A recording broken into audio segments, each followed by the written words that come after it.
Okay, we are live. Okay, I'll call us to order at 5:03. First up, do we have any modifications or additions? President Everett, none from staff. Okay, and is there any public comment? None received. Okay, and proclamation of commendation. Michael, you want to lead that? Well, as you all know, that Congressman Walden is retiring, and I can say for myself, every time we've reached out to that office, every time we've gone to DC, he's been very gracious host and has been a supporter to the extent he can on a variety of subjects, which I've tried to list in this commendation. So this is just a way to recognize the support we've received over the years from Representative Walden and let him know that we've appreciated that very much. There was a quick story I'll tell. When I was back there with Commissioner Short, we were meeting in Congressman Walden's office in the Capitol building, and it was when the Republicans were in the majority, and he had a wonderful office with a fireplace, looked right down the mall. And it turned out that Rep. Walden had a meeting with Vice President Pence and a group related to the healthcare bill. And towards the end of our half an hour, his chief of staff came in, was pointing at his watch and urging Greg to leave. And Brian Short was leaning in, talking to him, and Rep. Walden just said, hold on, I want to finish this conversation. And he hung in there for another 10 minutes and he kept the healthcare group committee meeting waiting. So it was it was an interesting way. I think he can just show that he appreciates when we're there and he spends the time he needs to with us. So here's a way for us to just recognize the service and offer some thanks as a public agency. Okay. And do we need wouldn't vote on that, just Yes. would ask for consensus? We would ask for each commissioner if they would sign the proclamation before we deliver it to them. Okay. Right. No objection from any commissioner. Then moving on to the consent agenda. Does anybody want to take anything out of consent? Otherwise, can I have a motion? I move approval of the consent agenda.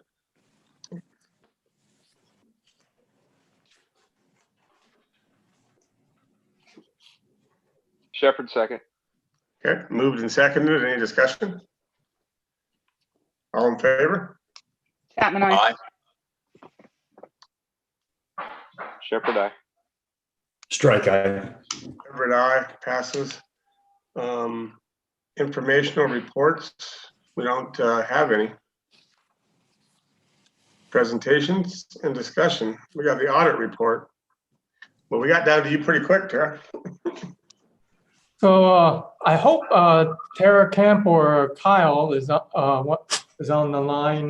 They can brief you on the audit and the communication. You saw that little pamphlet that you all read, and they can talk about that. So is Tara or Kyle here? Yeah, we're both here. Okay, perfect. I'll turn it over to you guys. Thank you for having me here, commissioners. It's good to see everybody, even though we're all in different locations this time. So for this evening, I wanted to join and present the results of the June 30, 2020 audit for the port. And what I'll do is I'll go over the governing body letter that we send you. It's a nice little letter that summarizes everything we're required to communicate. And then I can take any questions as well. So on page 1, we cover the purpose of the audit. Purpose is twofold. We perform the financial statement audit for the port, and we perform the compliance audit as is required by all governments in the state of Oregon for Oregon minimum standards. On page 2, we cover the results of the audit. The results are excellent for the port. You can't get better than this. For the financial statement audit, we issued an unmodified opinion on the financial statements. That's a clean opinion with no reservations. For state minimum standards, we found no exceptions or issues requiring comment. And there was no separate management letter issued. If there were items that were of concern that needed to come to the board, we would issue a management letter with the audit. Further down on page 2, we encountered no difficulties in dealing with management and performing and completing our audit. We had no disagreements about accounting or auditing issues. Fred does an excellent job for the port. He's incredibly knowledgeable in financial accounting and reporting and prepares the report actually, and most clients don't do that, so that's really good. This year definitely was a challenge because we performed our work remotely, so it was a lot of extra work for the port for scanning everything and uploading everything to our portal. So we greatly appreciate the effort put in, and thank you for that. And then lastly, in the letter, starting on page 3, we cover some future accounting standards that are coming out. It's good just to be aware of those. They'll change some of your financial reporting in the future, and we'll definitely continue to work with management to make sure those are properly implemented before, as they're due actually. So overall, excellent results for the audit. And if anyone has any questions, I'd be happy to answer them.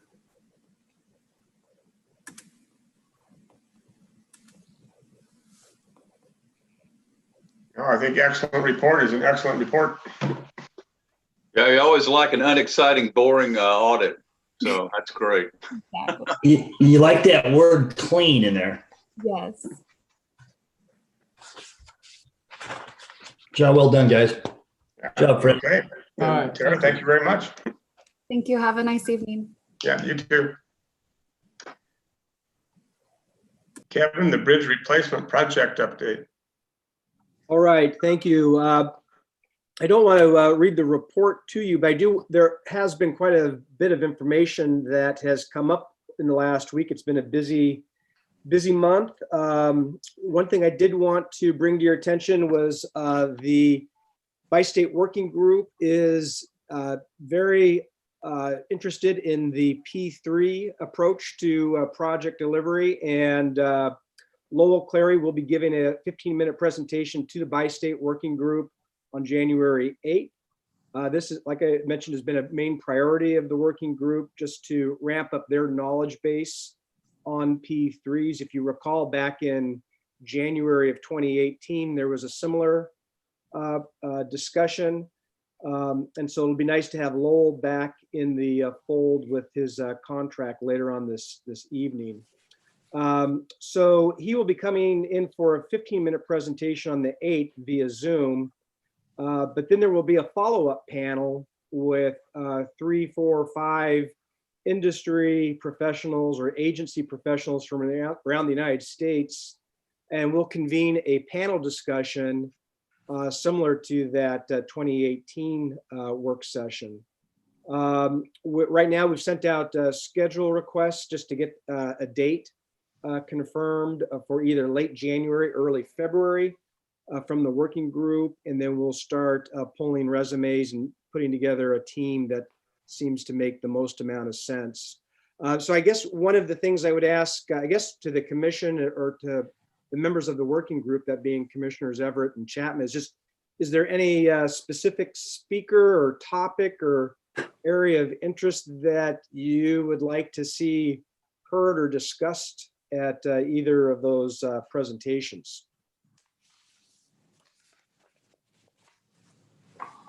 Christie, no? Sorry, I was muted. No, I mean, whatever they think is important to bring to the table, I'm good with. Yeah, I don't know what I don't know. Right. I think the main thing is, like Lowell will be touching on, what are the key milestones for making a P3 decision? What are the key milestones for a request for information or a more formal form scenario? So that's an opportunity for the working group and Lowell just to have a Q&A and learn more. So Kevin, on the 8th, it's going to be Lowell himself singly? That's correct. And he'll probably have a 15-minute presentation and then the rest. But then plenty of time for Q&A. Exactly. Because that's what we happened last time, is one question leads to the next and you start unraveling the ball of yarn, and with five, all the members on the working group, I would just leave ample time.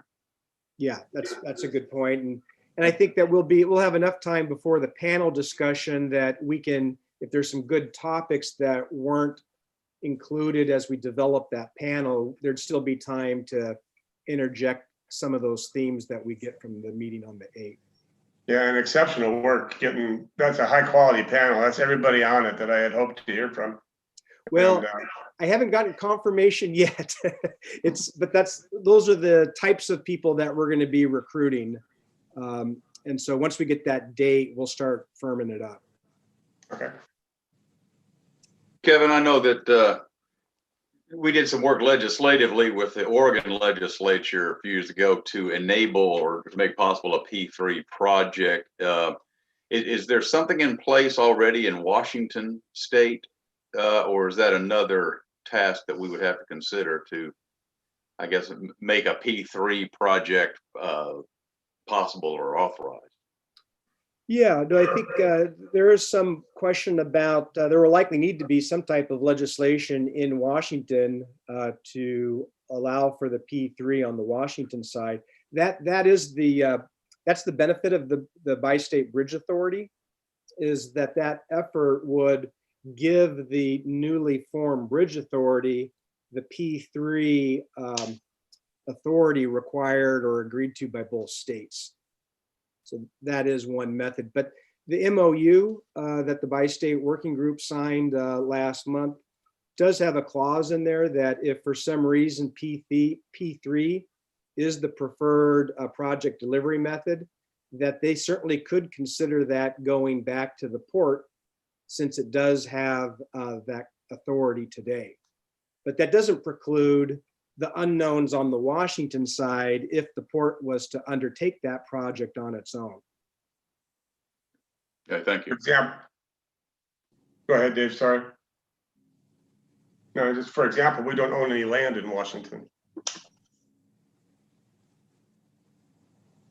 Exactly.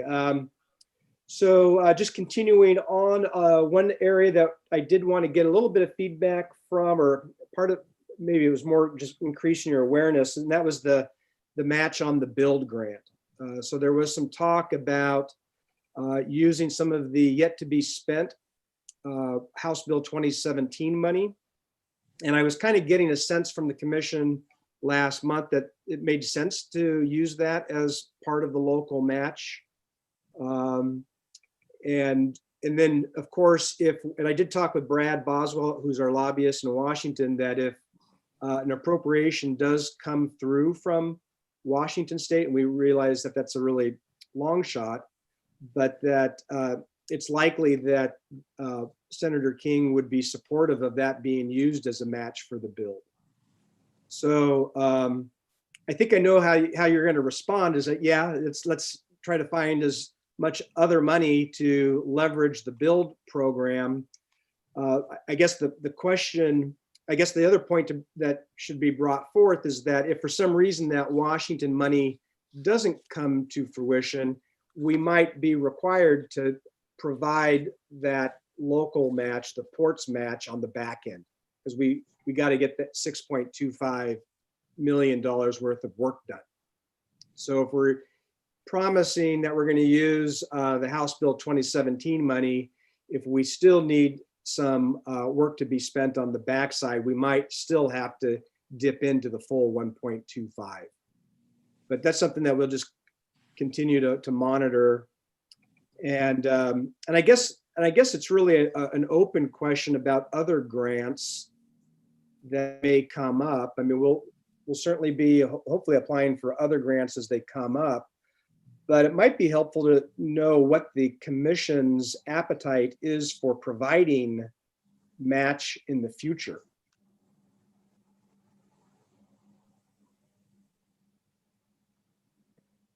I'd say we've committed to the match. To the extent we can whittle it down, and not, use other sources of income rather than writing a check from our own bank account, all the better. If HB 2017 money can be used, that's taken a hit as well, though, hasn't it, with the kind of additional 106 stuff? Yeah, it has, I don't think there was going to be a huge amount there for that. It'd probably be 100, 200,000, but every little bit mounts. Well, we raised tolls on the bridge with the idea that it would be utilized for the replacement bridge or maintenance of the existing bridge. Therefore, this is certainly what I would think in keeping with that. We may want to have conversations down the road if we have to locally come up with some money. To what extent are our partners in this potential joint venture willing to participate at this level? That probably get a conversation going that going to have to be had at some point anyway. But right. But I definitely think we should be willing, if necessary, to utilize our own funds because we've been collecting them with that for that purpose.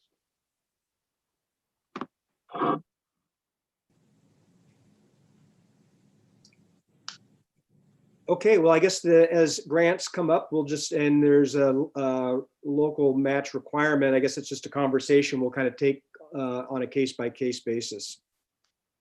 And Kevin, I know that you're watching all of the grants as they come available. Does that include the state of Washington as well?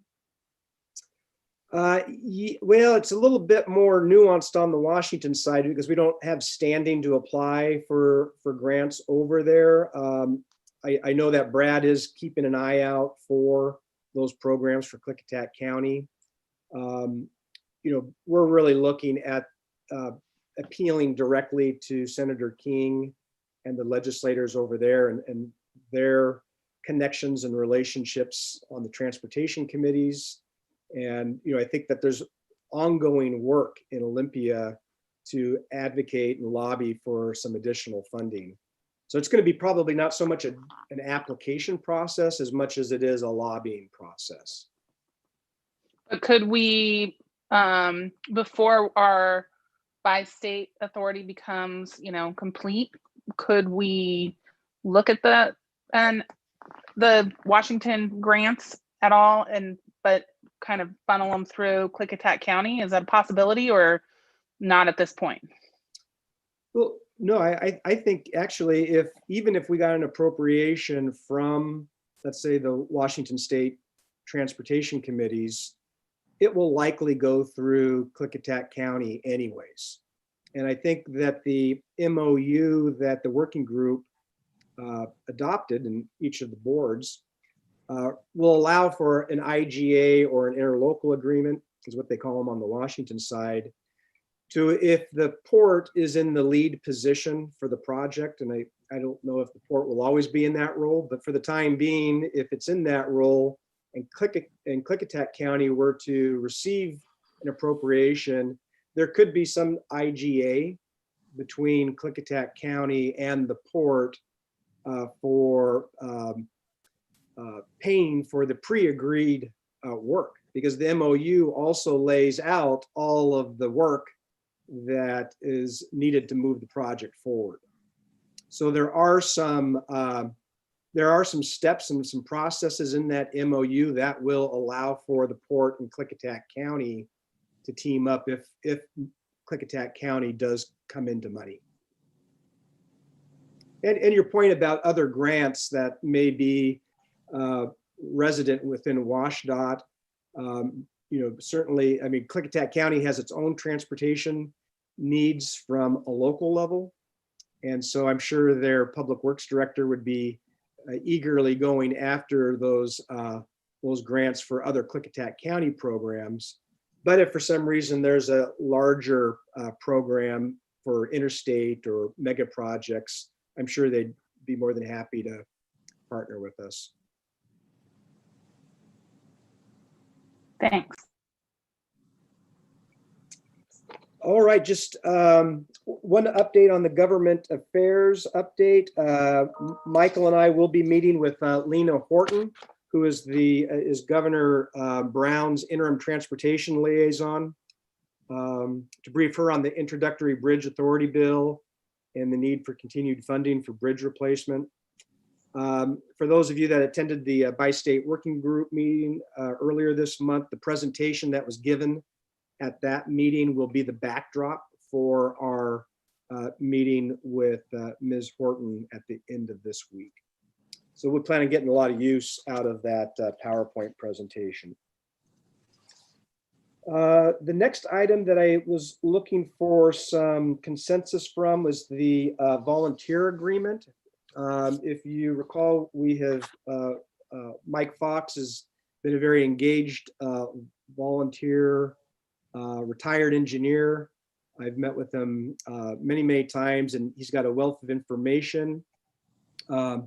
And I just want to make sure that the commission feels that the agreement and the relationship between the port and Mr. Fox is clearly identified and understood on both sides. And I believe that it would probably make sense to have Jerry craft some type of an agreement just so that there's clear understanding on both sides. So the main tasks included in that agreement, Mr. Fox and I have and others have reviewed, and we think that's a good strategy. I think the main issue is that I think he would like to report directly to the Port Commission, and I think that it probably would kind of be a little bit more complicated, since as the project director, I kind of report on the daily activities and things that are going along with the project, and it might complicate things to have two people reporting to you. So, so I just want to make sure that the commission has an opportunity to review this agreement, understand it, and make sure that there's consensus on how to move forward as far as formalizing the agreement specifically with Mr. Fox, who I think is a great value and a wonderful resource. So Jerry has not seen that document or hasn't reviewed it? No, I have not. I liked it, Kevin. I think it pretty much has enough slack in it to have the better the relationship, the more we can do with that agreement. And if the relationship, isn't being fruitful, then it lets everybody get out from both sides as well.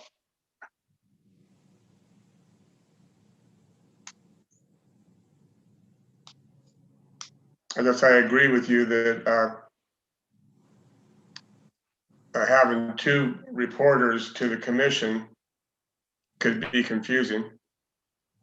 And I think there are advantages actually to having Mike's input not be a matter of public record.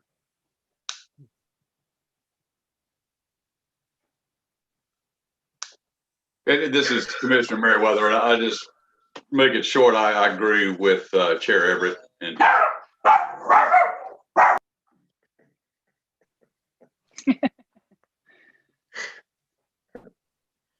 Okay. I understand about having too many cooks in the kitchen per se, but I do think it might be important for us, maybe not every time, but to have check-ins with him, and maybe it's just him having a one-on-one meeting with one commissioner, or I'm not exactly sure, but I do think that having people hear his unfiltered opinion is probably going to be very educational and helpful. So I don't necessarily have a problem with a couple people giving us their opinions. Okay, can we hear from Hobie and Ben as well? Because I think this is an important issue. Sure, Commissioner Strike. I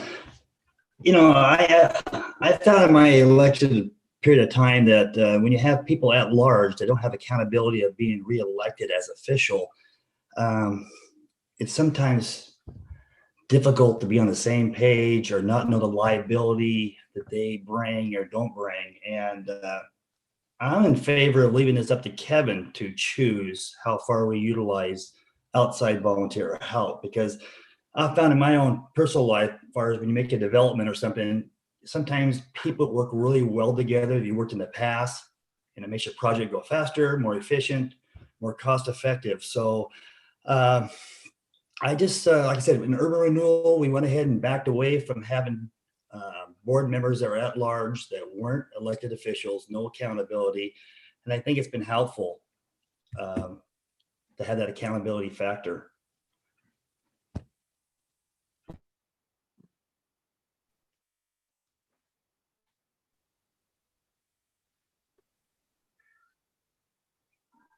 Yeah, I'm fine leaving the decision-making process for now on this to Kevin. I do think that if the situation arises where any volunteer's experience or any other person's experience is valuable, that they should be allowed to report. I don't like hearing things secondhand, or I don't like hearing a paraphrased version because somebody, and this is not speaking to Kevin, but I think egos need to be put aside. I really don't care. If somebody has a reason to be here, they should be allowed to be. That said, I think that decision should be left up to Kevin. That's fine.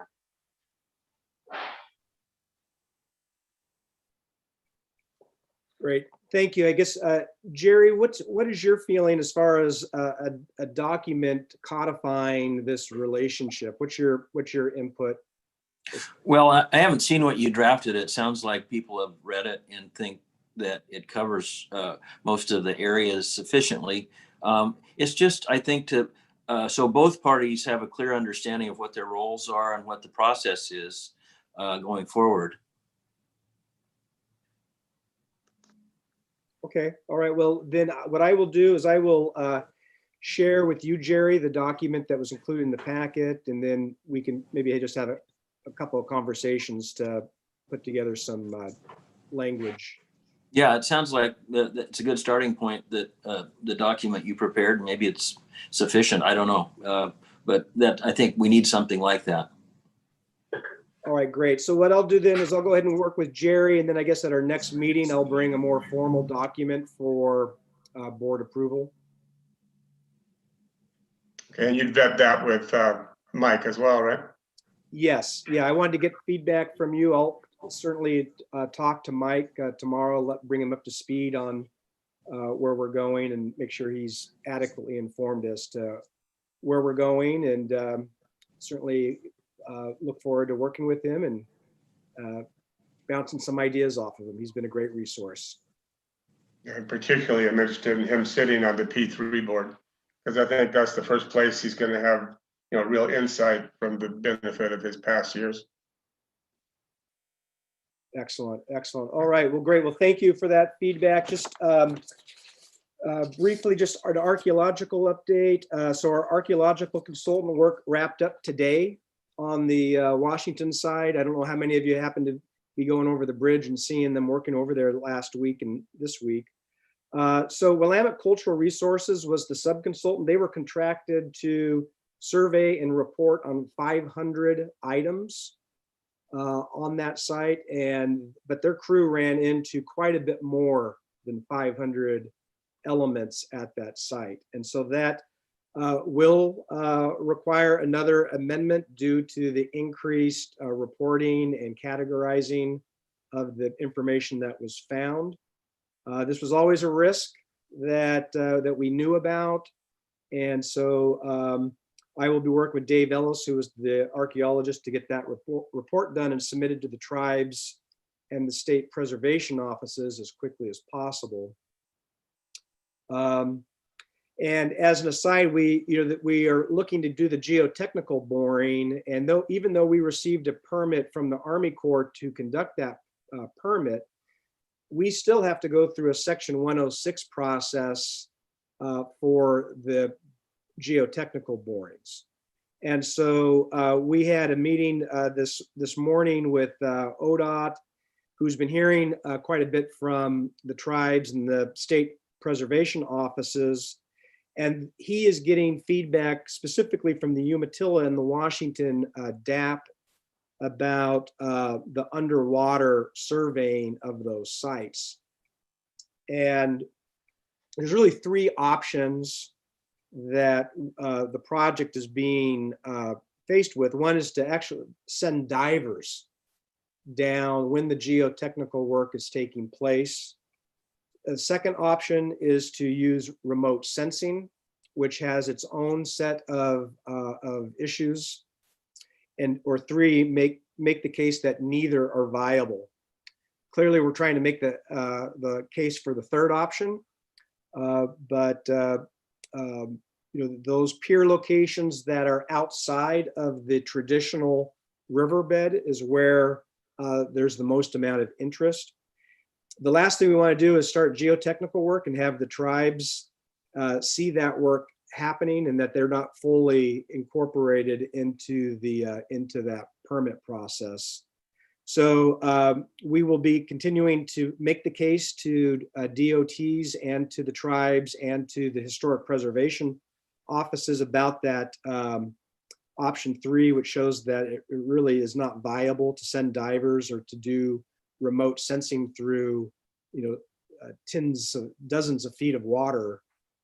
So just something I wanted to put out there. Don't have anything more than that, but Willamette Cultural will be developing a 2 or 3 page report making the case for that non-viable option. So I don't know if you have any questions about that. Just anytime you're dealing with this part of the river, there's just a lot of concern about when there's digging and boring about what we're going to run into.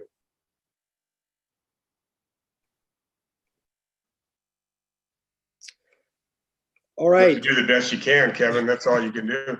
Absolutely. I mean, well, the one really good takeaway from this, even though there may be some additional hurdles to get through in this boring process, the information that is found during this geotechnical boring will be hugely valuable once construction begins. Because if there is anything identified, whoever is bidding on the project will already be aware of what may or may not be in those pier locations. So it's good information to have, and the more information that we have will only make the project go smoother down the road. Finally, my last item, I appreciate your patience this evening. The port's received almost 70 comments on the supplemental draft EIS, or with over 2 weeks to go before the end of the public comment period. Literally every comment is going to be reviewed and answered, and the entire log of the comments and responses will then be a component of the final EIS.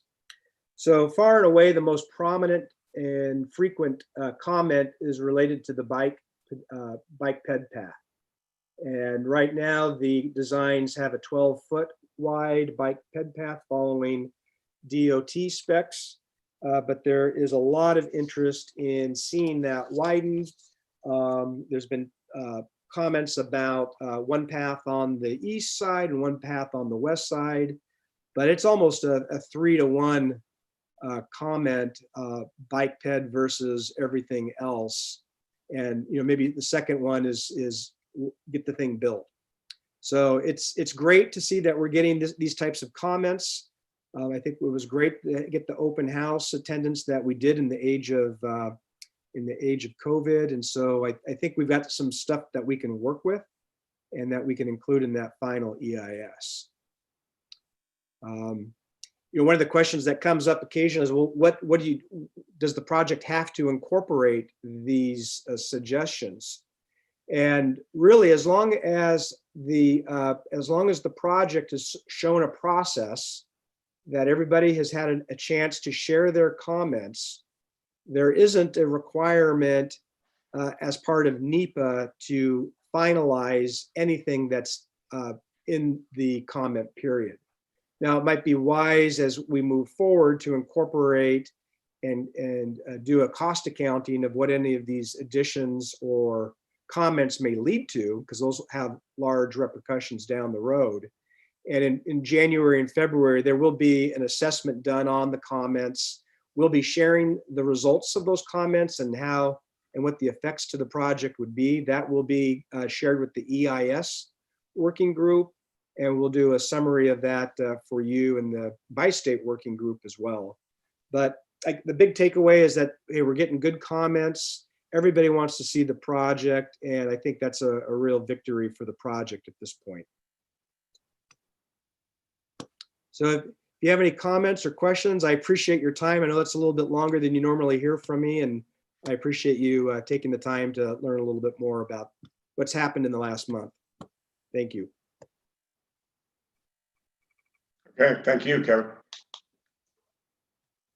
Yeah. It's been a big month. So Fred, you're going to take the Western Region Tolling Interoperability Agreement?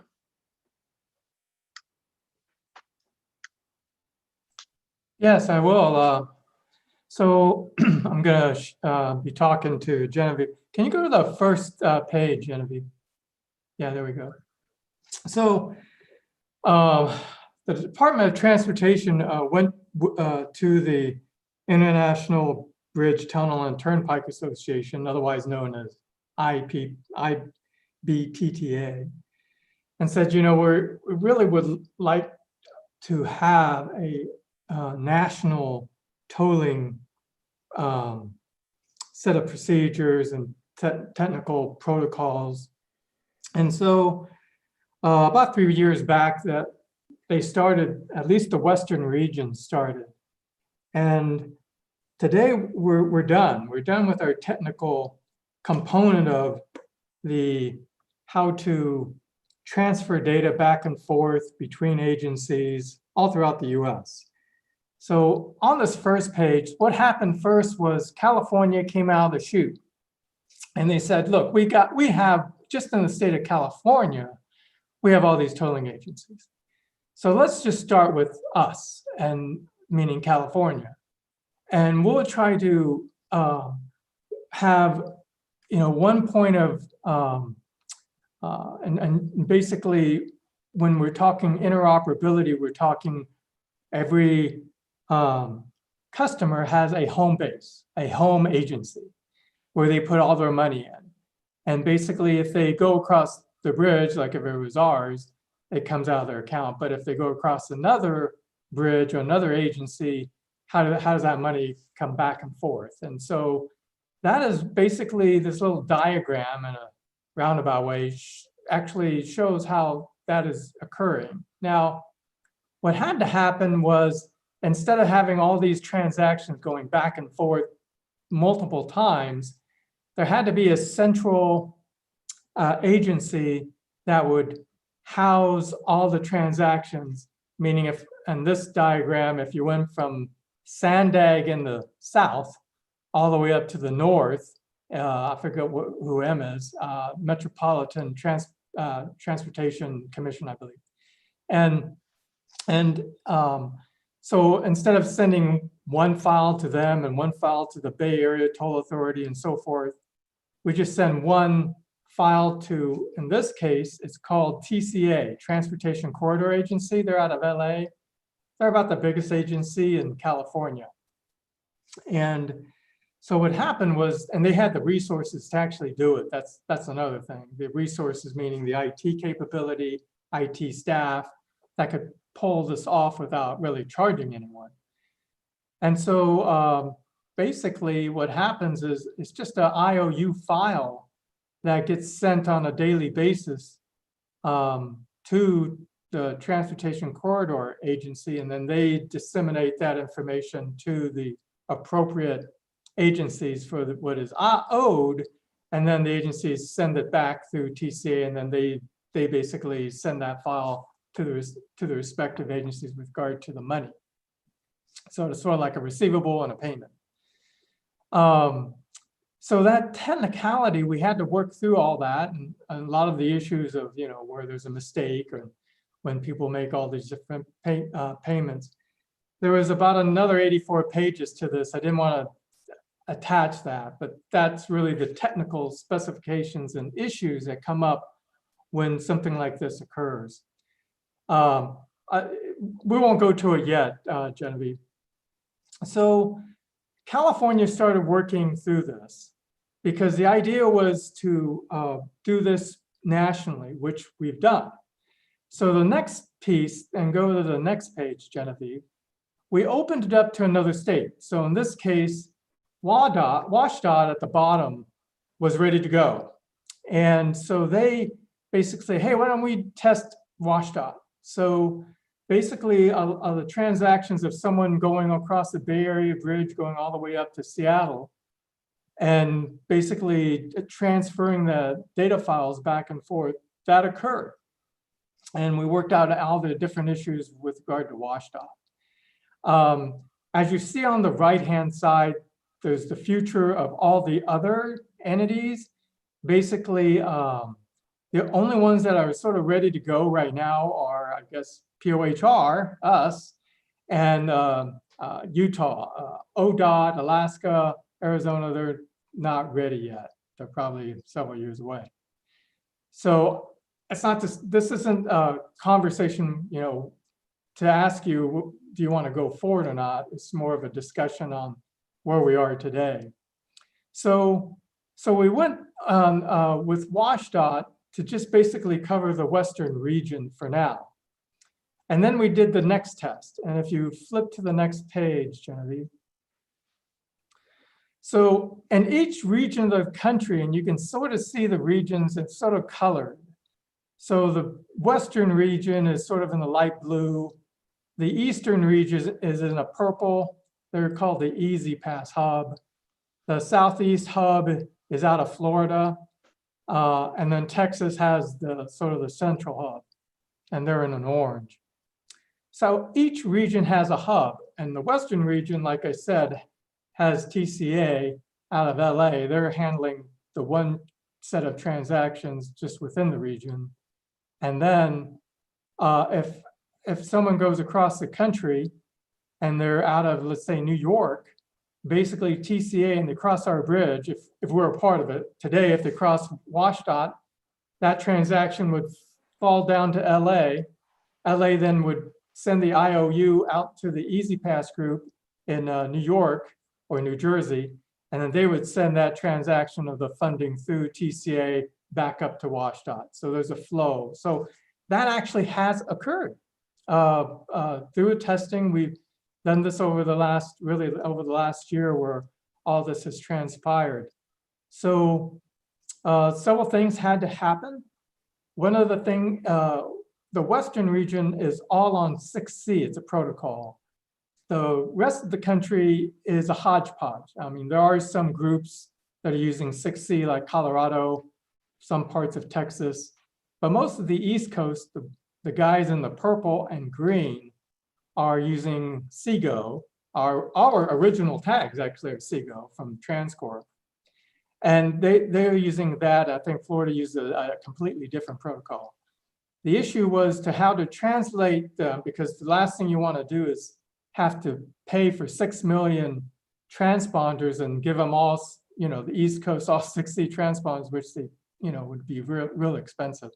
I wouldn't say 6 million, it's more like probably 60 million. So we had to be able to take their technical specification and to be able to migrate into a 6C mapping. So that took over a year and a half to do, just the mapping of that. And so the idea would then when you have a certain code and I'm out of New York, I have a certain number in my transponder. It basically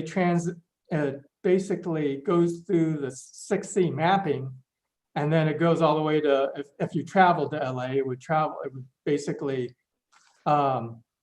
talk to the 6C region and TCA. So basically we had to do quite a bit, a few things right now. It is working.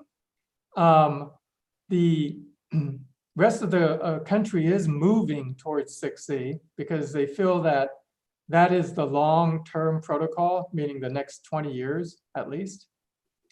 And so what's happening is people are starting to, or stopping purchasing their type of protocol, and they're basically migrating over slowly to a 6C. But anyways, the idea here today is to show you that it is working. And so the next steps would be really the legal steps. And that will probably take a lot longer. We're talking with, different states, different laws within those states. Right now, I believe Washington and California are the first ones out of the chute. So they're trying to just do it within the Western region. And so that would be, having a bill pass through Olympia and also Sacramento. So if you go to the next screen, yeah, so basically this is where we are today in the Western region. We have all these agencies. We are talking to them. The next piece would be whether or not any other Western region agencies like Port Hood River want to be part of the group. I mean, we are part of the group, but the group is such that it's a volunteer recommendation made by, let's say, POHR. The cost, there's more costing on the front end for the programming. I don't know what that cost would be, but it's a one-time cost. Once it's done, it's done. And then when customers basically when they go through different agencies, basically the home agency's money gets dinged by the amount of the money that they had to cross. And there's a very small amount that the Transportation Corridor Agency, TCA, out of LA, they would keep. It is their cost burden, but it's very small. They're thinking that they will have, millions of transactions that would help fund this, and so they can keep their costs really small. Anyways, this is where a lot of work has happened. I see this continuing, whether we want to be part of it or not. The nation is moving this way. If you're a tolling agency, regardless, it's going to be moving this direction. There's really, there's nothing you can do other than not be part of it. So I'll open up for questions if you'd like. I have a couple, Fred, if you Sure. don't mind. First of all, so I understand it's an IOU system. So then do you balance out like quarterly or monthly, or, when does the cash move around to the appropriate agencies? Yeah, so it's basically a daily batch system that file basically hits so what the receivable hits in one day and then the payment hits the next day. So if I'm in California and I go on a toll road, my transponder works and it gets pulled out of my breeze by. It does. So if you cross the Golden Gate Bridge, let's say, and it's $11, $11 would come out of your breeze by account. Okay, so then that leads to questions 2 and 3 is, 1, how do we communicate this how is that going to be communicated to the people that their transponder works for the Golden Gate Bridge, or their transponder works for the 405 fast lane or whatever? Yeah, so one of the things that why I've held off is because I want to see the communication and the marketing or communication pieces coming out of California just for their interagencies, just to see how that works. Because they still have to go to Sacramento and they still have to get that okay through Sacramento as well within the state. So the legal issue, I don't know, Jerry probably knows more than I. I would venture it will take more than a couple of years to get done. So I'm waiting for that to occur, and I'm also waiting to see the rest of the communication piece, how they communicate with those folks, because I know that Sandag is a lot cheaper than the Bay Area Bridge, and what their rates are up there. So, and then my final question is,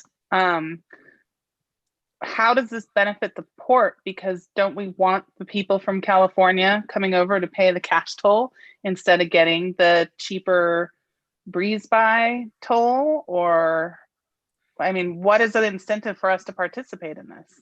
Correct. So there's a piece that we could say, And this happened over in WashDOT.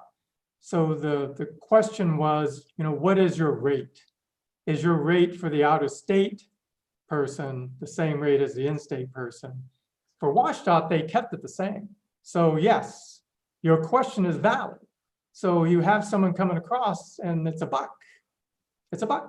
So, or do you make it separate for what's been tested? And I think WashDOT had some legal discussions, I think, with their folks. And I think where they landed was just to keep it the way it is, at least during this testing process. I think they still have to go to Olympia to see what happens when they cross over and get involved with California. Or California. Hey, Fred, I'd like to add on to that last question. Not only do I agree that we might want to collect that money, but we also, when raising tolls a year ago, part of our justification was locals would pay X should they get the breeze by, and our goal was to capture revenue from out-of-towners and guests.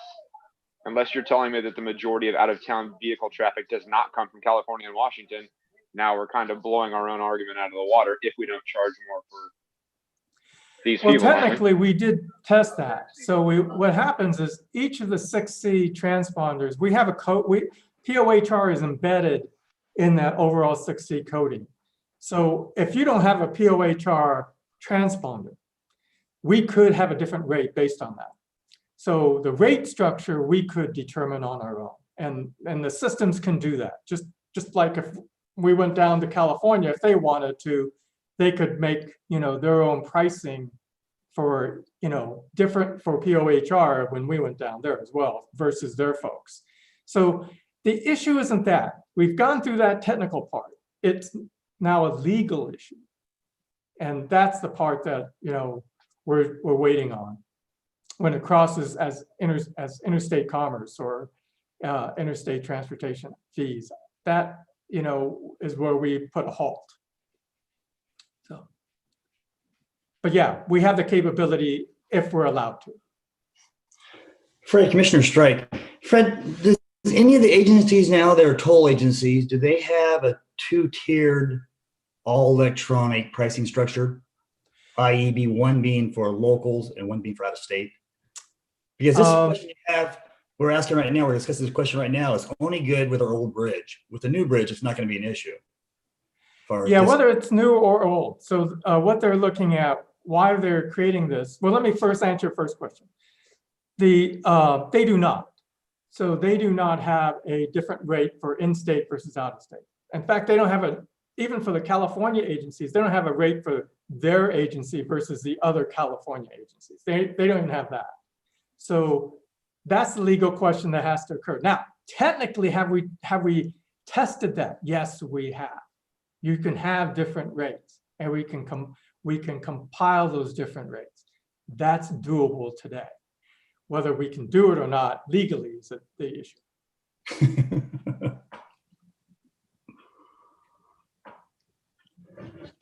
So if we keep moving forward with this process, but we don't know if legally we can charge people different rates, I still don't understand how this is moving forward going to be a benefit to our locals, and maximizing on tourism. And I guess I'd go even further with, is there the capability of charging different rates by zip code? Because Portland's going to have their own tolls for their own things. And, I mean, I kind of thought that we were trying to really keep the local rate for Klickitat County, Hood River County, the Gorge, basically. Yeah, so if you have a Port of Hood River transponder, again, we can have a different rate. So our rate can say $1, and if we can just say anything other than POHR, then it's a number, basically in a sequence of numbers. If you don't match this, it's going to be X rate, another rate.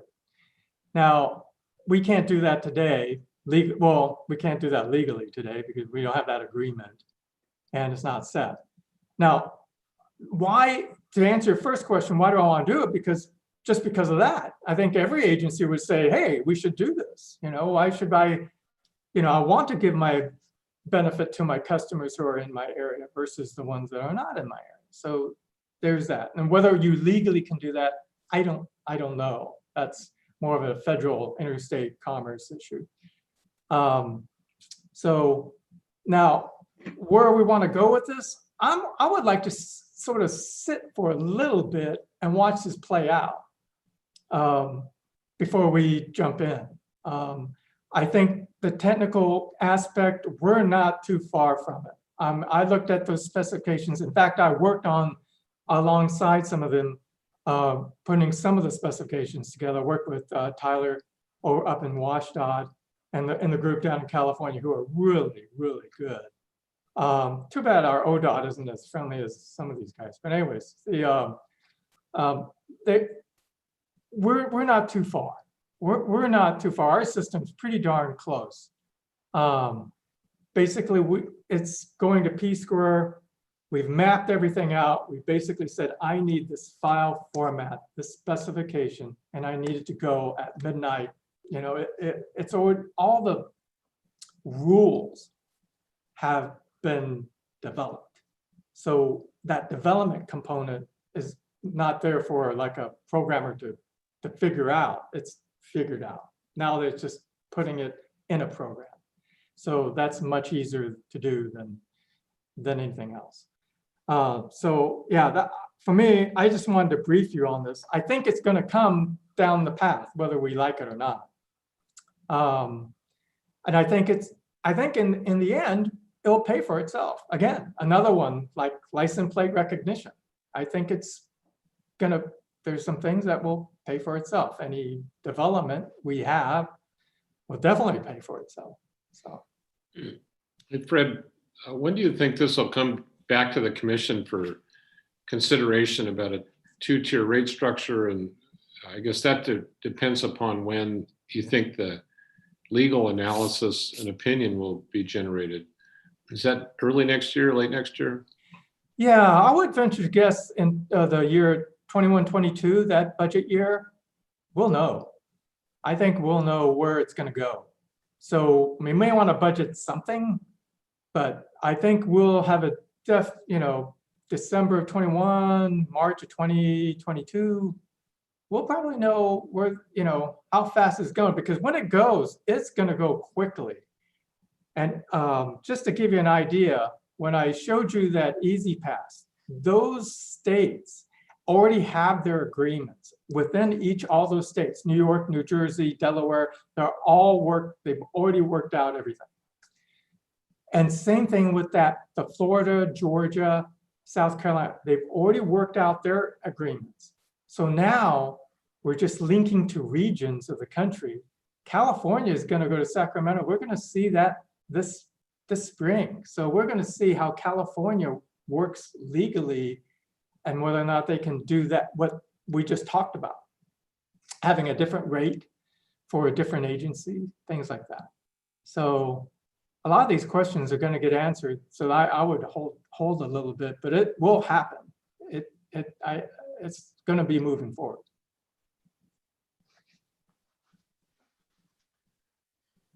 Fred, Commissioner Strike.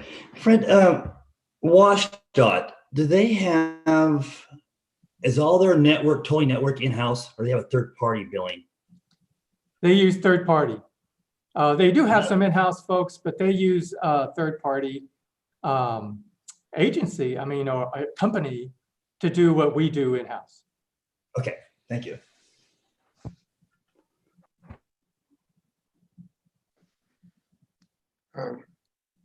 Well, if there's nothing else, I won't bore you with a lot of the specifications down below, but it was quite a few. It took a long time, and all the different ramifications you can think of in a tolling agency, from when a person doesn't have enough money in their account to mistakes that occurs, things like that. Anyways, Fred, basically,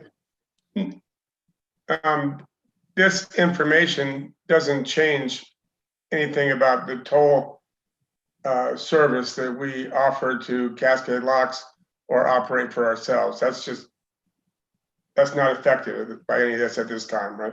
no, not at this time, but I would I would strongly recommend if we ever go to that, I would strongly recommend Port of Cascade Locks as well, do the same. Okay. Thanks for the update. Yeah, all right. Thank you, guys.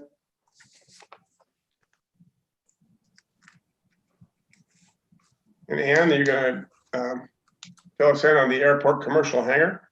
Yeah, hi Commissioners, hope you're all doing well tonight. So tonight I'd like to discuss the next steps regarding the development of a potential commercial hangar located where the work financed by the Connect 6 grant money is. So that's on the west side of the airport, not box or T hangars, but a large commercial hangar that can support a business location. Based on the input received from you during fall planning, I've outlined a potential process and some decision points for you during this potential development discussion. This is in anticipation of bringing you an architectural and engineering contract for the design and bid package for your consideration. I'd like to bring that to you in January. And tonight, I just want to make sure you've got detail that you need and that we have an opportunity to discuss it, and that I can bring you more information as needed before January.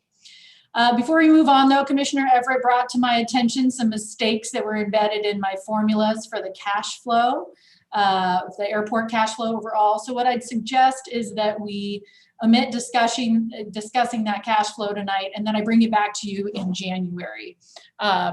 So it'll be a little bit more integrated and those formulas will be fixed. So if you're okay with that, I'd like to just open this up for discussion with any questions you have, mostly about the building cash flow, or any questions you have about the next steps in the process.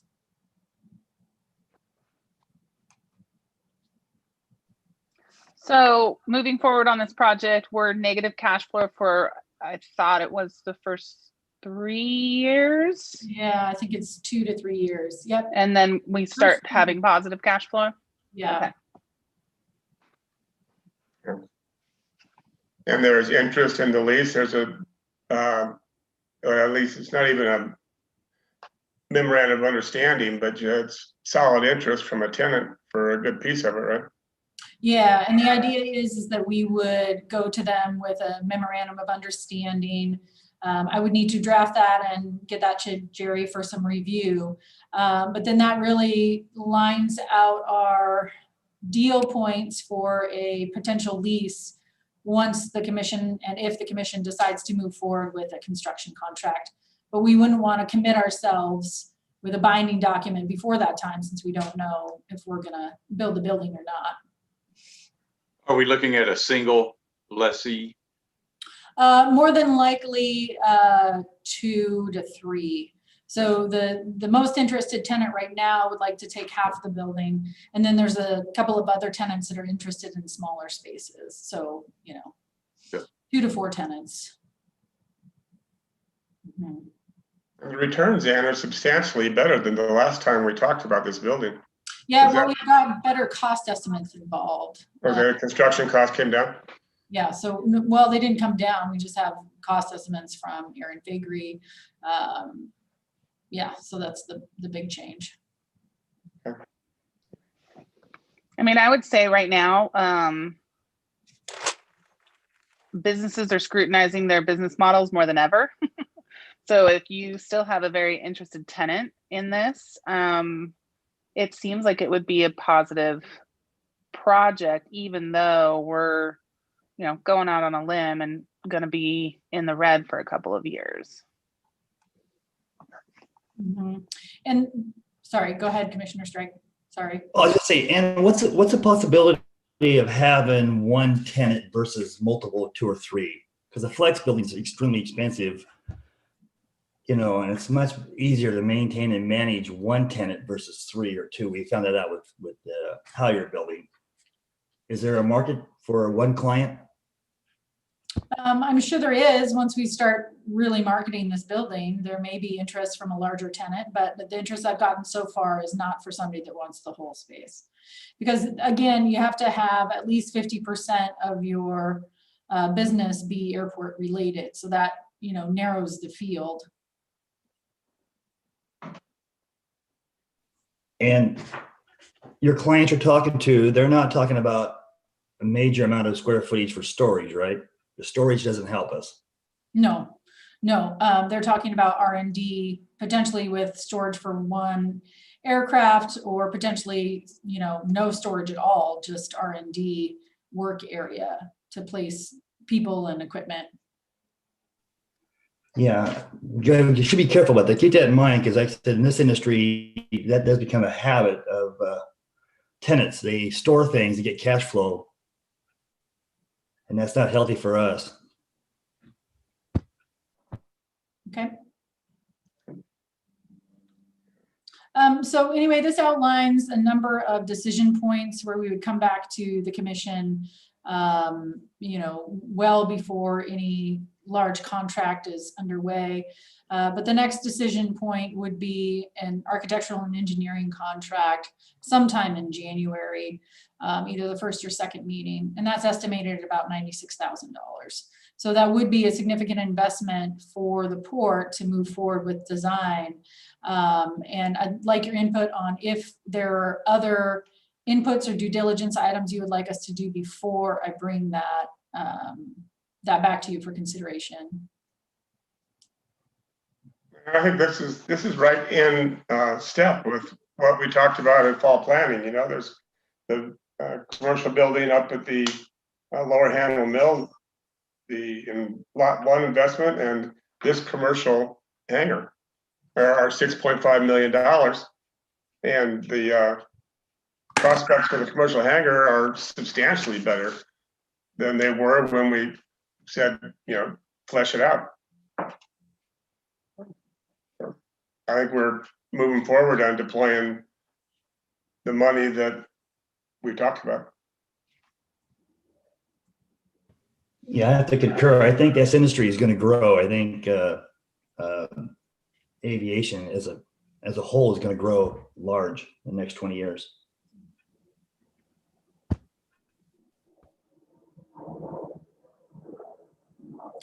Okay, well, that's all I have unless there are further questions. Okay, then do you need any consensus? We're going to spend 96,000. Should we take a consensus vote?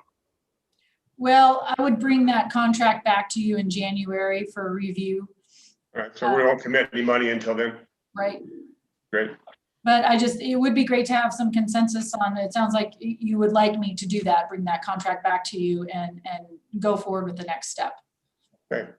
And can everybody chime in, give Ann some clear direction? Chapman's good. Yeah, Meriwether says go forward. Yes, green light for strike. Sounds like exactly what we said at fall planning. Yeah. And Everett agrees. Great, thank you. Okay, Michael. Thanks. Several items to go over. First and foremost, looking ahead to January and February, fix our commission meeting dates. The next Tuesday in January would be January 5th. That's right after the New Year's weekend. So staff is suggesting that we move forward on a schedule that has the first meeting January 12th and the second meeting January 26th. So those two would simply move forward 1 week. And then in February, we would, depending on your schedule, consider just having one commission meeting. It's a short month anyway. So it would either be the 9th or the 16th. Either one would work. If there's a commissioner that's going to be gone or on vacation or traveling, we can adjust and decide which meeting date to take place. What's that? Traveling. That's a weird word. Yeah, that's true. That was another world. I'm good with the 9th or the 16th. I am as well. Mike, I'm just wondering, is there a reason why we're going to verbal director's report and not have it written out so we can look at those dates or those kind of comments you're going to have? Yeah, no, it's a good point. The last several meetings, I've sort of had to go to oral because of the other workload. So my intent is not to stay on this path, but rather to get through the fall. Okay, so we have 12th and 26th of January, and let's go with the 16th of February. Okay. Just a reminder again that Louis Amber's lead man is retiring and intends to move to Montana. So he's through the end of the month, and we'll find a nice way to send him off in the COVID environment. And speaking of COVID, we're continuing to implement the OSHA workplace guidelines. Genevieve's been leading that effort. The final step is a employee training that's required by the 21st. Genevieve is putting that together, and a reminder that each commissioner is also an employee, so you will have to participate in, Genevieve, what do you think, a 10-minute orientation training session? It's a half-day meeting at least. So No, it'll probably be about a 5-minute video that you'll need to sign and certify that you took the training. So you'll be receiving notification. You probably all know we got notice again from the county that Hood River County is still in the same severe risk assessment or extreme category. So we'll be sticking with the maximum restrictions for another at least 2 weeks. Annual report is in production right now. We expect to see the final proofs for that soon, and that will be published shortly. That's the annual report, so it's more extensive than normal.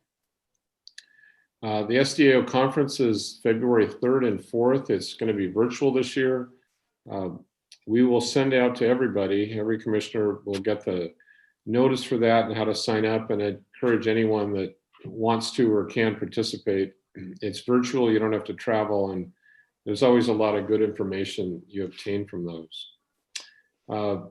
You know that we're not going to be able to do Gorgeous Nights in Salem and Olympia, so the One Gorge group is putting together a virtual version of Gorgeous Nights. And they're working with a videographer to put together a video that highlights some of the major issues that we all want the legislature to know about. Hal let us know that the worded bill looks like it's about through Congress. That's meaningful for us because we put a placeholder in there for a core evaluation or study at the mouth of the Hood River, both riparian habitat and from a recreational standpoint. The two need to coexist, and this puts in legislation the need for that study. It doesn't mean it'll happen. There's a separate effort to get appropriations for it that would happen later. And finally, an administrative, Genevieve is serving on the SEDS steering committee. MCED is driving another every 5-year version of the Regional Economic Development Plan. So that's a multi-meeting effort that'll probably take place over probably 6 to 8 months. And as a reminder, every year we update the SEDS list, Community Economic Development Strategy list. That includes the priority projects that are identified by counties and cities throughout the gorge.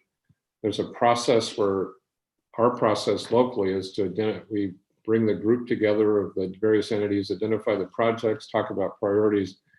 That gets sent up to the county for approval, and then that goes to the MCED board for approval. And each county does some version of that. And the primary reasons it's important, and if you recall, the bridge replacement was number 1 on the list this last time, was because 1, it allows for potential funding from the Economic Development Administration, and 2, for purposes of grants and applications for funding, it simply adds an additional kind of powerful statement that the project is important to the region. That'll take place, the meeting when we will talk about the next SEDS list will be in January. Lions Club Fireworks is scheduled for 8 o'clock on December 31st.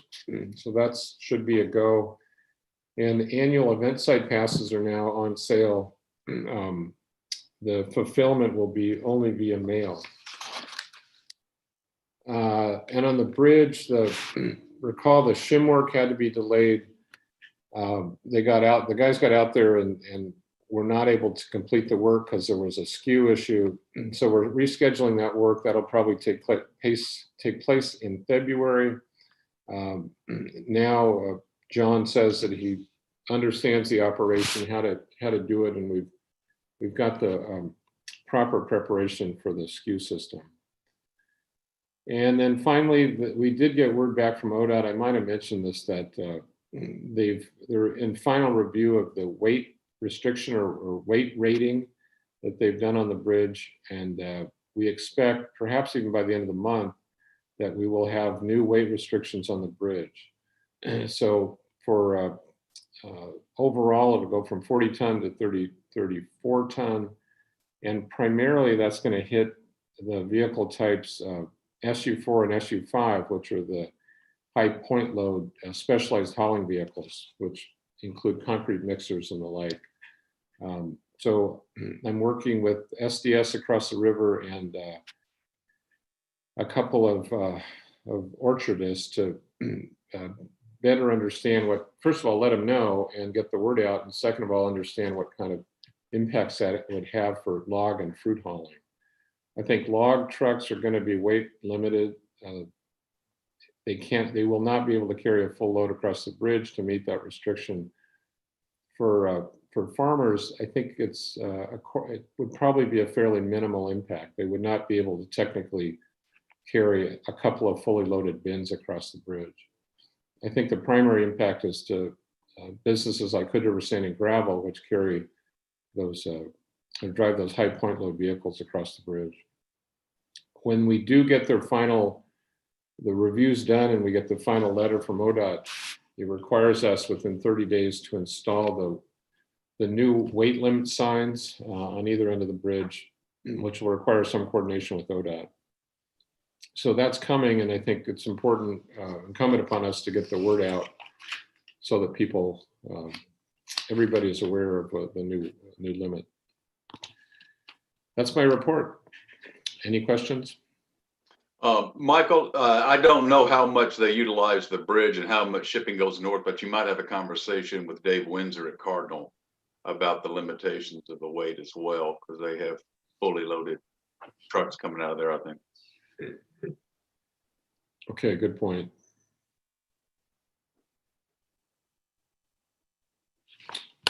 Michael, didn't they, last we talked about this, wasn't it our engineer found a beam that could perhaps be strengthened? Is that no longer a viable response? Yeah, they're looking at the report of the analysis. Our engineer is looking at it as well, but the conclusion from ODOT is that, first of all, it doesn't change the overall decision that they're going to make. What we need to find out more is to what extent it's one beam or several beams. That's not clear yet.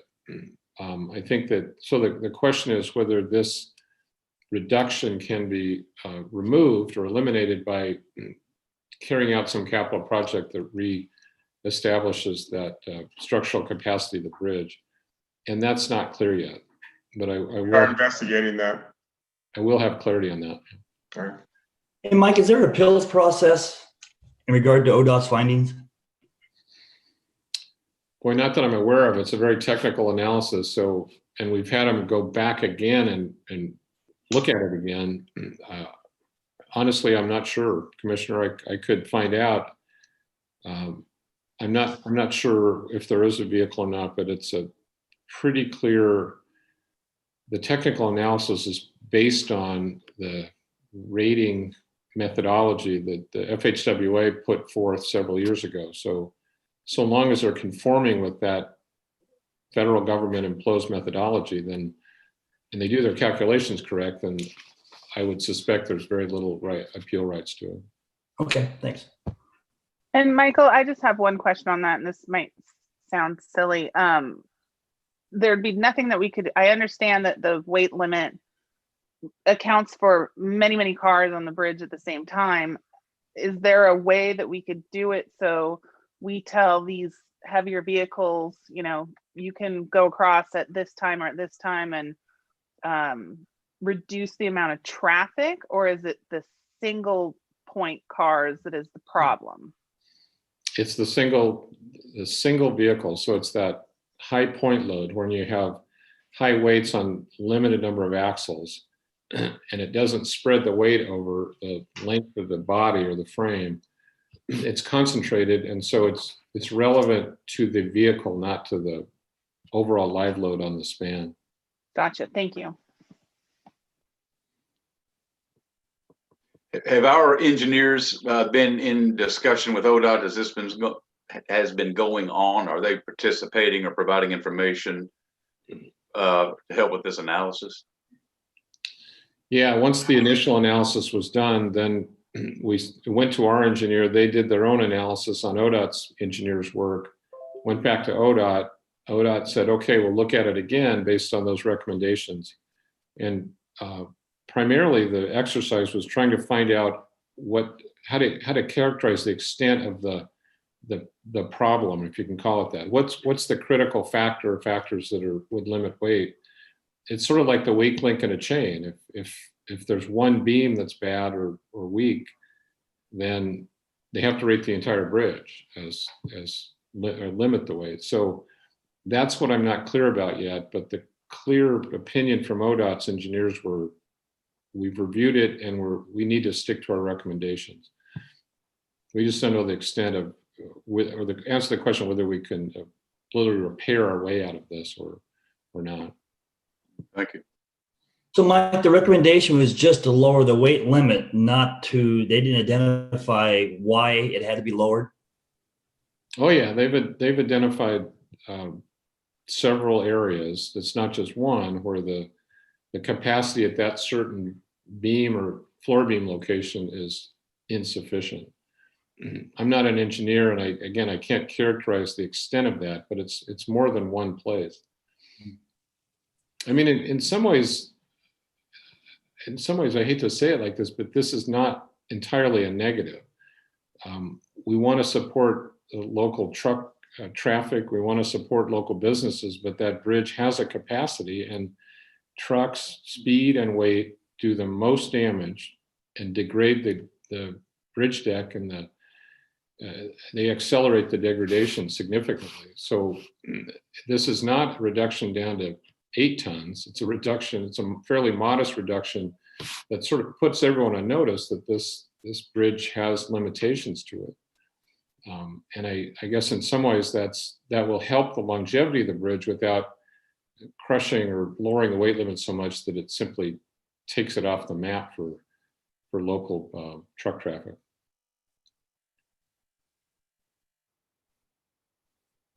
Yeah, I think it's just unfortunate because so many businesses have built their business model on being able to easily go back and forth. So absolutely, anything that we can do to try and correct it, I think we should talk about. Like Mike said, though, it could be a positive thing. It could bring more awareness to our existing bridge and the restrictions that it has. And it's not going to be an asset to us as time goes on. It's going to be more of a liability to our community. So we may have more allies come out of the woodwork to help us support for a new bridge. Very much so. Is there a concrete plant on the Washington side? Not to my knowledge. I think it's Hidden Sand and Gravel transporting concrete to that side. You have Riley's over there. Riley's concrete. Riley's concrete. Okay. Okay. Thanks, Commissioner. Any other questions for Michael? And we'll move on to the Commissioner Committee reports. Airport Noise Working Group.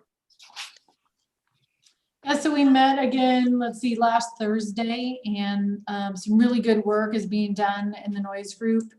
In January, there'll be additional due diligence. So the group will be talking with operators on the airport, including the FBO, and getting more information from them and how potential recommendations that the noise group is working on would impact those operators, and also looking for additional information from groups like Port of Portland, who could potentially help us answer some of the questions that we have right now about what actually we can do.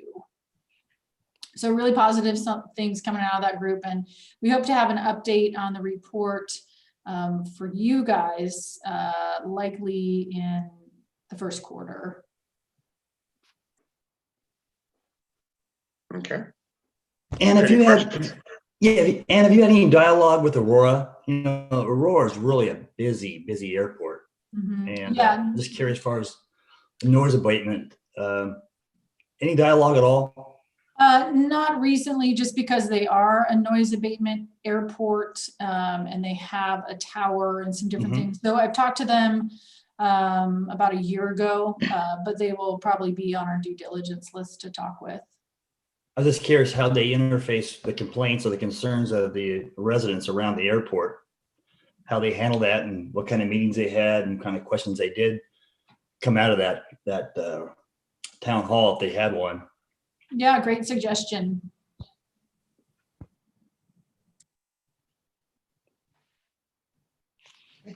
Anything else? And Ann, thank you.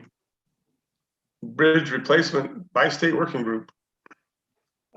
Just add that, you know, there's just been a lot of activity reviewing the contracts. I've been trying to take the contracts I've identified in the contract plan, get that in front of the working group.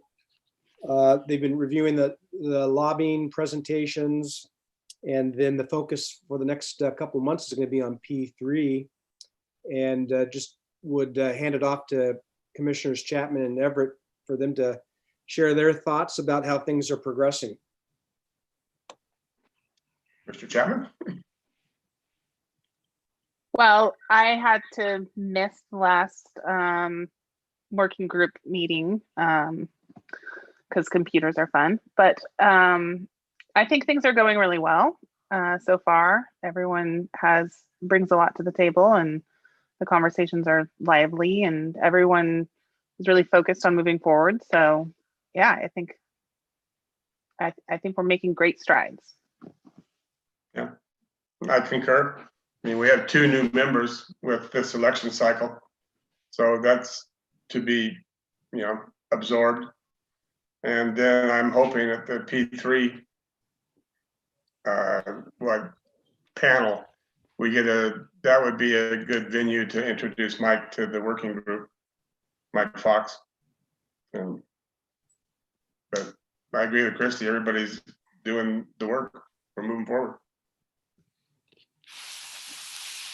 That's all I have. Thanks. Okay. President Everett, I believe there was an urban rule meeting last night.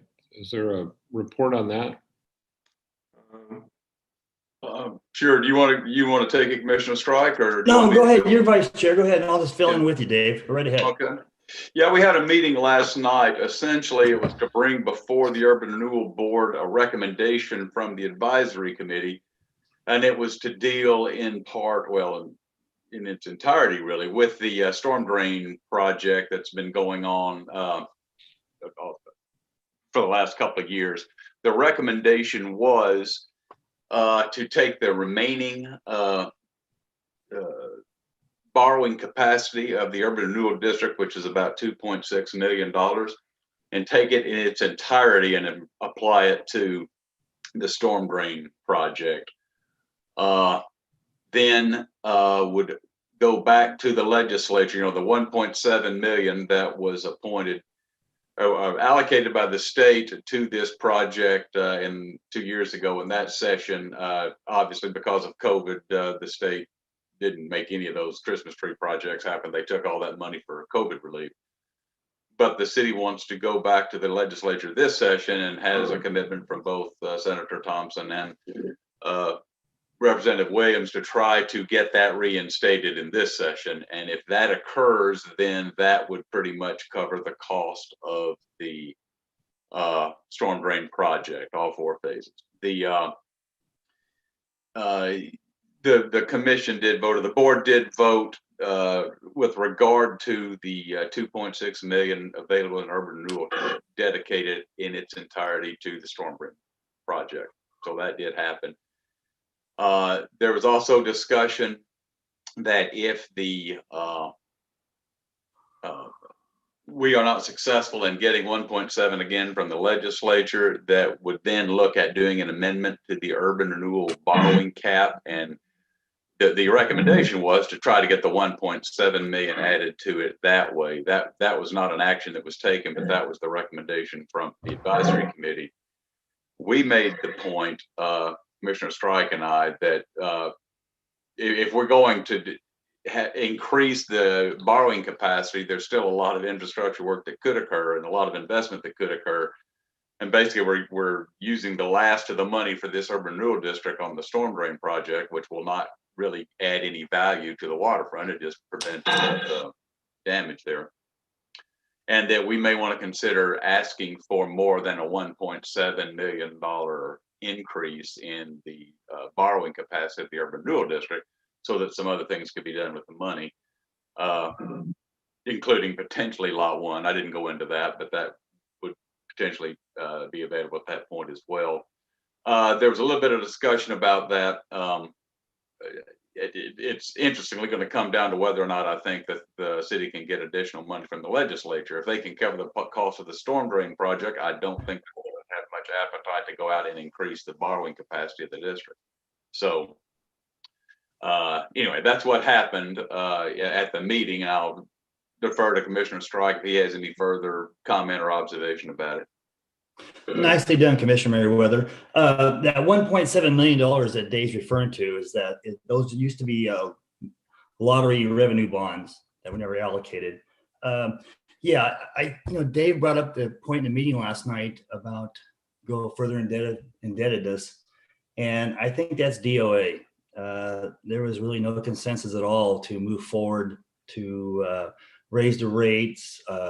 Dave did bring up the point that we're going to be sunsetting the downtown district, Cascade, Columbia district this year, but that'll put funds back into the county's budget. But there was not much support for more indebtedness than other than 2.6 million. So it looks like any further development, economic development for the waterfront district is pretty much done. It's going to be idle for a few years. And one thing I did bring up last night is that with the pandemic, and I had a question in regard to people being delinquent on their property taxes, and that would affect our payment back to our UR developments.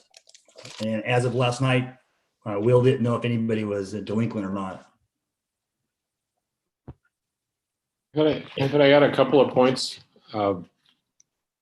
One is we met with Thorne Run today, our Salem advocate, and the news we got is that the state treasurer has identified, and I think my numbers are about right, 159 million in lottery bond capacity for this in the current biennium for lottery bonds that will be issued in the spring.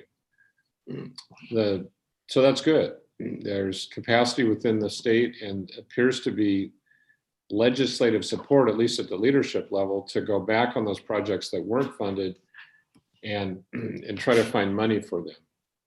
The challenge is that there's the aggregate amount of those prior approved lottery bonds was something in the order of $220 or $230 million. So if they do issue lottery bonds, they would not be able to cover all the projects that they had approved before, which means that there would be a winnowing process that would have to take place.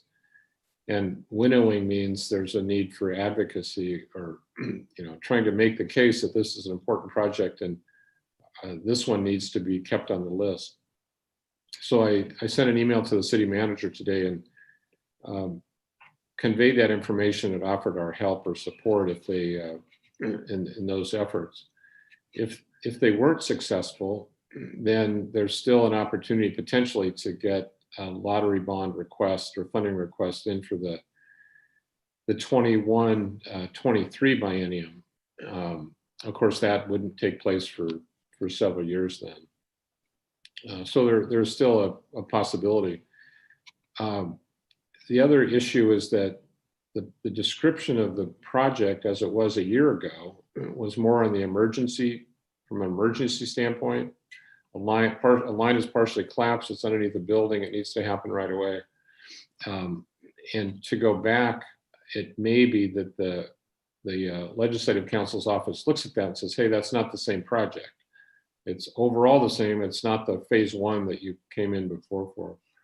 So I think Thorn Run can provide some good advice in how to approach that. And certainly Representative Williams and Senator Thompson would also be key advocates for that. The one question or clarification I had is if that were successful, the 1.7 million was available, was the URA board saying that they would not take advantage of that one-time statutory allowed increase in the TI cap? Yeah, they didn't answer that definitively, but we would have, if we were to encourage them to go ahead and increase the cap, it would be from a standing start. They would not feel they had a compelling need to do so in order to finish the storm drain project. So I don't know how much appetite they have. As a matter of fact, Mayor McBride mentioned that because when I had suggested that we not just ask if we have to go out and get enough to cover the cost of that project, that we ask for more than that. She said that when that was discussed previously, there was concern, particularly about the county, because the county's financial condition at the time, giving up basically general fund tax revenue growth by increasing the cap. She did say, though, that may not be as critical now because they passed the levy last year, so that they may not have that same concern about not having tax growth after the cap is reestablished. So they didn't really come to a definitive answer there. I think what we would need to do is see what happens with this next legislative session and the lottery bond potential, and sort of see what we can do from that point. Yeah. Okay, thank you.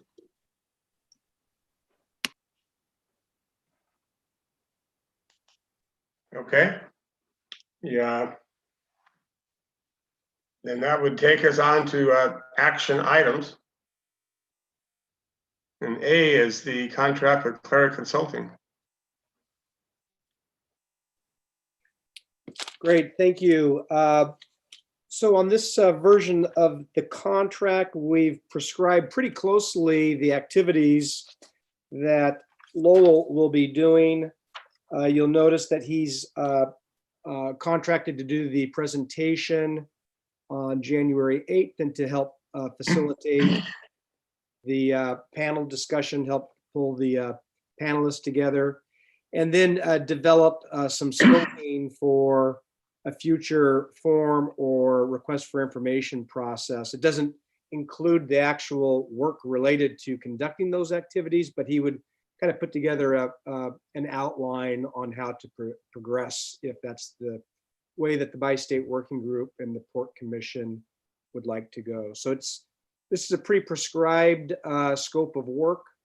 Depending on how the panel discussion goes in late January, early February, and there's interest to continue moving forward with this, I would likely be back to you in early spring for another amendment. So just put that out there for you. But other than that, certainly would recommend that the commission approve a contract with Clary Consulting for consulting services related to bridge replacement, not to exceed $22,750 plus reasonable expenses. Okay. Can I get a motion? I'll move we approve the contract with Clary Consulting Incorporated for consulting services related to bridge replacement not to exceed $22,750 plus reasonable reimbursable expenses. Okay. And second? Second strike. Moved and seconded. Is there any discussion? And all in favor? Strike aye. Whether it's aye. Chapman, aye. Whether it's aye. Everett, aye, passes. Shepherd's aye. And the improvement number, amendment 3 to OTAC, Kevin. Yes, so this was reviewed by the commission last month in addition to the bi-state working group reviewing it as well. This allows Chuck Green, who's been a wonderful resource for this project and somebody that I rely very heavily on, to begin the work in looking at the process and the way of preparing the RFP for selecting an AE design firm. Mike Fox has met with me and with Chuck, and I think there's been some really good discussions. And I think Chuck's got great connections with ODOT and is already looking at ways to incorporate some ODOT processes so that we can try to bring them more closely into this process.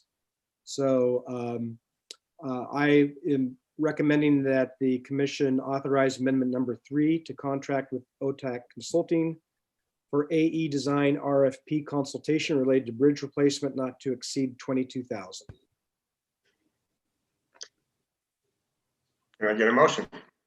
So moved, Commissioner Strike. Seconded, Chapman. Moved and seconded. Is there any discussion?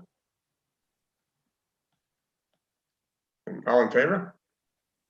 Strike aye. Meriwether, Chapman, aye. aye. Shepherd, aye. Everett, aye, passes. Great, thank you. Thank you, Kevin. And approve amendment number 4 to the agreement with TAC Aero. Okay, so the FBO agreement for TAC Aero is up as of December 31st of this year.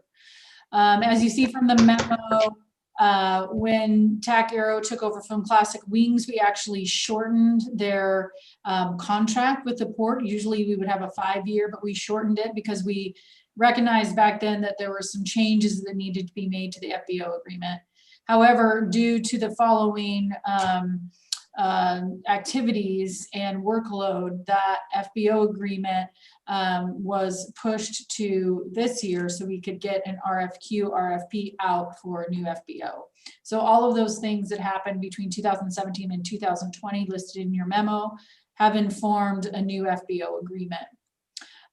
So I expect to bring a RFQ or RFP back to you for review before we get it out to the public in January or February.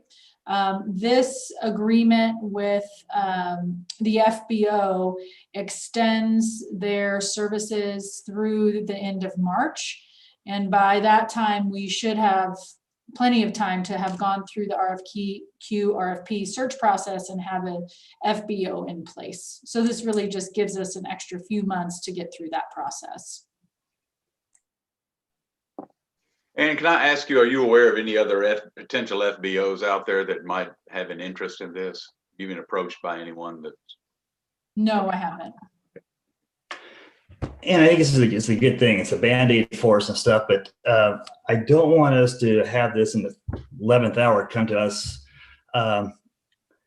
We need to really do our due diligence between now and March 31st to make sure that the RFP or the RFQ has some checkpoints in it that allows the FBO to be profitable in different ways and be creative.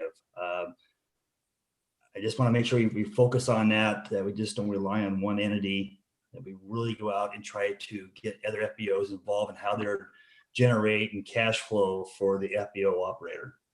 I'll be glad to help you all I can, contact other airports, but I think it's need to be well written, that we need to make sure that we're aggressive and we're creative and thinking outside the box so the next FBO operator can be profitable and we may get rid of our subsidized to the FBO operator. Yeah, thank you for that. I'd like to talk to you about that further, maybe in the next couple of weeks, if that's okay. That'd be great. Okay, thank you.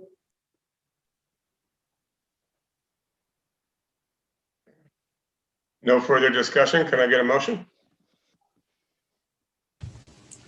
Commissioner Everett, I make a motion to approve the amendment number 4, agreement with Hood Tech Corporation, Aero Corp Aero Inc., DBA TAC Aero, fixed base operator service at Camp Jones Airfield.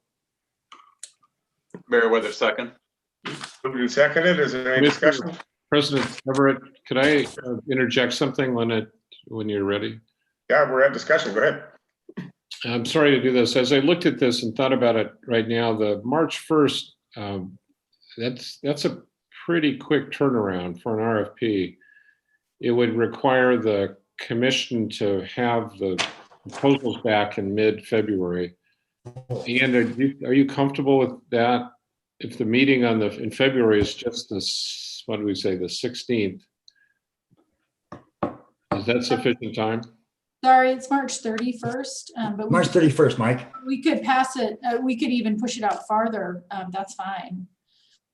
Oh, I'm sorry, I misread that. I would recommend going out at least to mid-April, just to make sure that we can have this before the commission in the first meeting in March. Should we say May 1st or the end of April, last day of April? Well, I think, Anna, you said we want try to get this done before flying season, but I just think we want to do this well, and that's going to take a while to turn around an RFP. And we just want to give ourselves plenty of time. Okay, yeah, we can do that. We can say April 15th. I can amend the motion to incorporate that, but in the motion, I want to make sure that there's some kind of checkpoints that we get notified of progress. So it's not the 11th hour in this execution of this agreement. So in the motion, can I incorporate something, Mike, that will be brought up in February where we're at far as progress? Because this is an important contract. I'd suggest bringing the draft RFP before it's issued to the commission for review and approval. Do we want to put a date on that for the draft? Say maybe March 31st or March 15th? Oh, Just for the draft? Dan, what do you think? I would say probably earlier than that. Well, let's see, that's February 16th. Yeah, that's good.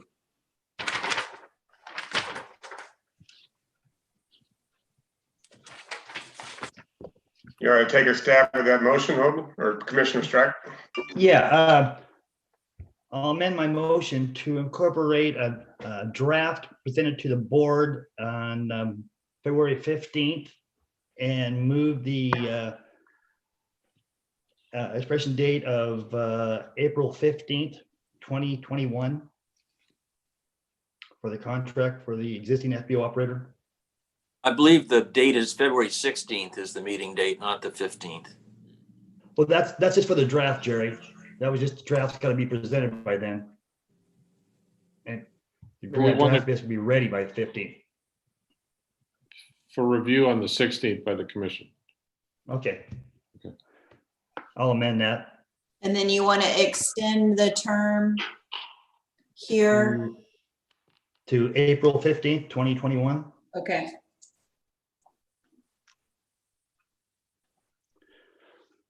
I think I got it.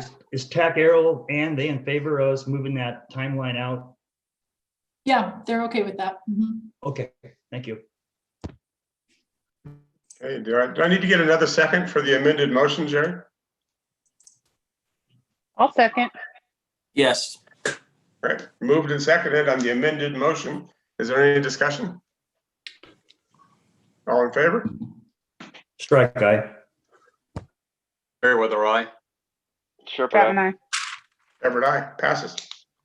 It takes us to the commission calls. Any commissioner have a subject they'd like to bring up?